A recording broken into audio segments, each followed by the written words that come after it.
Okay, how to spot a bad lawyer. Different from how to choose a good one. We've got a whole series of videos on that topic, but this is slightly different. What are the red flags that you should look for in lawyers? I would say the first one is communication, because when I get calls from clients that have lawyers or have just fired their lawyers and they're unhappy and they want to try to hire us, the thing that I always hear is communication. The lawyer doesn't get back to me. I don't trust that they're handling my case right. I don't trust that they're fighting for me because they don't communicate with me. So you want a lawyer who's going to be communicative. So, on top of everything you're going through in your injury case, whether that's, hey, how am I going to pay for these medical bills? How am I going to replace the income that I lost from the days I couldn't work because I was so injured? If you're grieving, that sort of thing. You don't want to also be worrying about, is my lawyer even working on my case? So lawsuits take a long time. I've got a video on that. They take like at least 6 months, probably in most cases longer than that. Sometimes they can take several years. So during that process, you're going to want to know, where are we in this process? And so lack of communication is the number one red flag. Now I say that, but number two is, and this is a little bit harder because you kind of have to do a little homework, but if you're thinking of hiring a lawyer or a law firm, make sure that they haven't been disciplined before.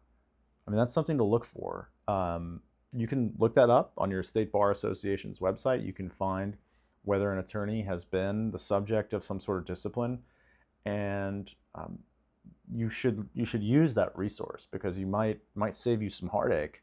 If you're contemplating hiring a lawyer who's been disciplined, for example, for lack of communication with clients or not showing up to court when they were supposed to, and then something adverse to a client happens. So that's a big one, is if you can, do your homework and make sure that the person you're hiring has a clean disciplinary record. The next thing I would say is reputation. And I don't mean the internet, and I don't mean even Google reviews, which we try to get a lot of Google reviews, but there are lawyers who have figured out ways to game that now.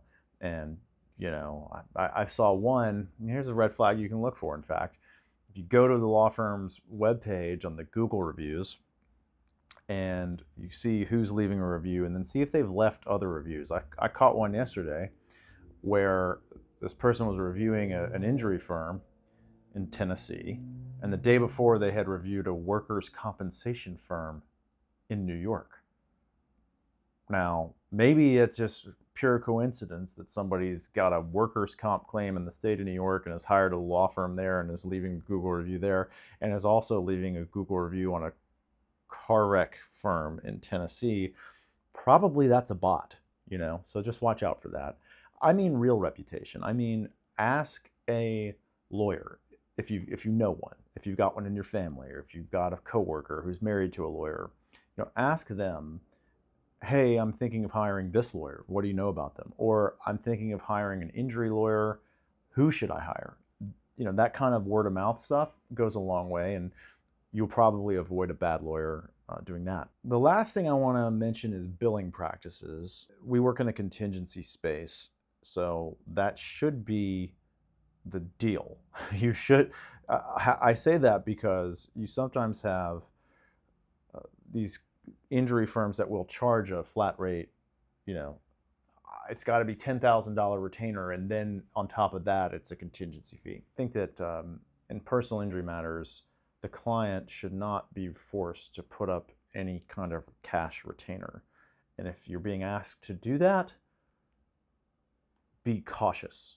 That's all I'll say on that.